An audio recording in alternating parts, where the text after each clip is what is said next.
你可能有听说美国的医疗制度非常的复杂难用。其实了解它是怎么运作之后，你有合适的期待，那在运作上就不会觉得那么困扰了。我来解释，对外国人来说会是非常陌生的医疗程序。听完这基本程序，相信你的 expectation 跟实际就会比较吻合，那运用上你就可以适当的安排了。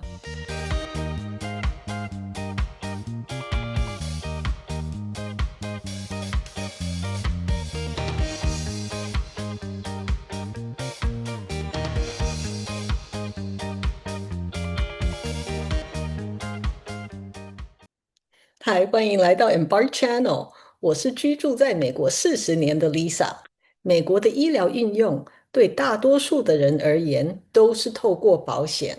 也就是说，大部分的人都有利用保险在支付医疗费用。要保险付钱的话，在执行医疗行为之前，就先得取得保险公司的批准，叫做 pre-authorization。要如何拿到 pre-authorization 呢？通常都需要专业人士告诉保险公司说你在医疗上有这个 medical necessity，有这一个需要，保险公司才会给你这个医疗行为的 pre-authorization。专业人士就是医生啦，你经常听到美国人说他的主治医生怎样怎样，大部分的人说主治医生其实指的是他的 primary care provider，简称 PCP。primary care provider 其实是一个角色，是第一线医疗人员的角色。所谓第一线医疗人员，是指说他们不是专科的医疗人员，病人有什么问题，通常都是找第一线医疗人员，由他们来判断你的症状、你的病状是因为什么问题。如果是超越他能够治疗或诊断的话，他就会将你转介到一个 specialist，像心脏科医生或神经科医生，由这些专科的医生来做进一步的检查或诊断。那第一线的医疗人员呢，通常是内科或者是家庭科医生。女人也可以找妇产科做她的 primary care provider，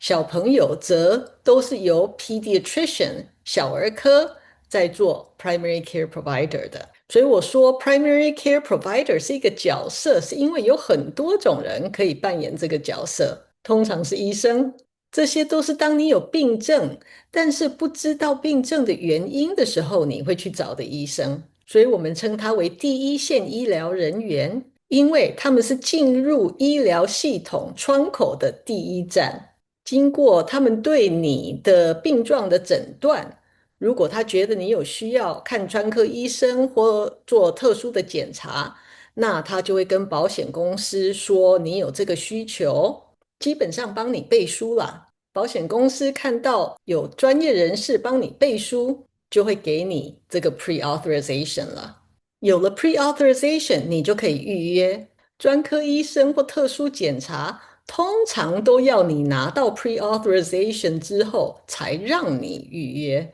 原因是因为他们希望提供服务后可以拿到钱，他们会怕提供服务后拿不到钱，所以他们会问你是否有保险，是否是跟他们有合约的保险。如果你的保险公司跟他们有合约，那他就是你的 in-network provider，他会收到的费用是合约中注明的费用。有了 pre-authorization，他就有信心会拿到钱，这时才会给你预约。如果你的保险公司跟他没有合约，那他会是你的 out of network provider。这时候他会要知道你的保险公司付不付 out of network provider。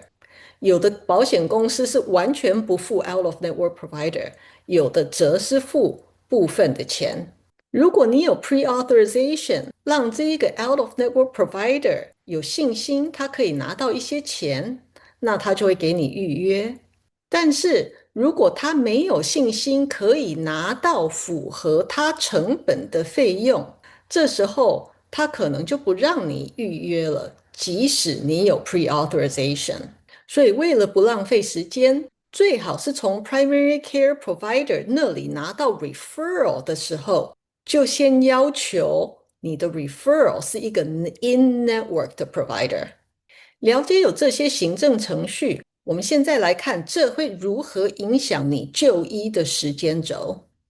还好看 primary care provider 不需要任何的 pre-authorization，因为医师供不应求，美国除了医生，还有其他的专业人士可以扮演 primary care provider 的角色，包括 nurse practitioner 跟 physician's assistant，这些都是有特殊训练的专业人士。虽然不是医生，但是只要是有医生督导的情况下，他们就有权利帮你看诊。如果你的 primary care provider 很忙，要等到很久才能够拿到 appointment，那你不妨问问你的 primary care provider 有没有 nurse practitioner 或 physician's assistant，由 nurse practitioner 或 physician's assistant 来帮你看诊。看了 primary care provider 之后，跟保险公司申请 pre-authorization 可能要2周的时间，然后打电话预约就要看 specialist 多忙咯。快的话1-2周，慢的话2-3个月都有可能。所以从开始就医到你所需要的医疗行为，1个月算是正常的。如果医疗行为不急迫的话，2-3个月都正常。这是为什么曾经有个 PCP 建议我，今年的筛检检查做完就预约明年的，反正要做，早一点把这个 appointment 定下来，让我其他的 appointment 去配合 medical appointment 比较容易。如果你想，我的妈呀，看个医生要等2-3个月，那有急迫性的问题怎么办？其实医疗机构都会预留时间给有急迫性问题的病人。referral 上有注明 urgent 的话，预约的人员就会给你属于急迫性的 time slot。也就是因为要保留时间给 urgent 的病人，所以 standard appointment 的时间就会变少。这是为什么有时候需要等2-3个月。但是申请 pre-authorization 还是要时间，所以你要有心理准备，即使是 urgent， 可能也是要等2-3周哦。如果你觉得 pre-authorization 这个词奇怪，明明就是已经 authorize 了，为什么是 pre-authorization 而不是 authorization 呢？这是因为保险公司提供的 pre-authorization 是根据申请的时候的假设性诊断跟医疗行为，一旦看诊后，医生会根据实际的医疗行为跟诊断申请发款。如果实际的与申请时有落差的话，保险公司则会根据实际执行的医疗行为来发款。这里要呼应大家的是，尽量了解你的诊断跟医生帮你做了什么医疗行为，了解了你才能 check 你收到账单的时候，账单上有没有错误。我就曾经有家人做了筛检癌症的大肠镜，根据这位家人的保险，这是属于预防性的筛检，应该是全额由保险给付的。但是保险公司送了账单过来，原来做的过程中，医生发现有息肉，所以把它切除了。那医生请款时用的 medical code 是息肉切除的 code， 不是筛检性的大肠镜。那我这位家人就打电话给保险公司，跟他们解释说，这其实是筛检性的大肠镜检查，请他们跟医生那边确认这个事实，才把这个医疗费纠正从病人给付到保险给付。那你可能会觉得奇怪，医生怎么会犯这种错误？其实你要知道，医生的训练过程中没有教他们要怎么样子用行政上的 medical codes， 大多数的医生其实不清楚，所以医疗机构都会聘 medical coders 来做这一个行政作业。medical coders 是行政人员，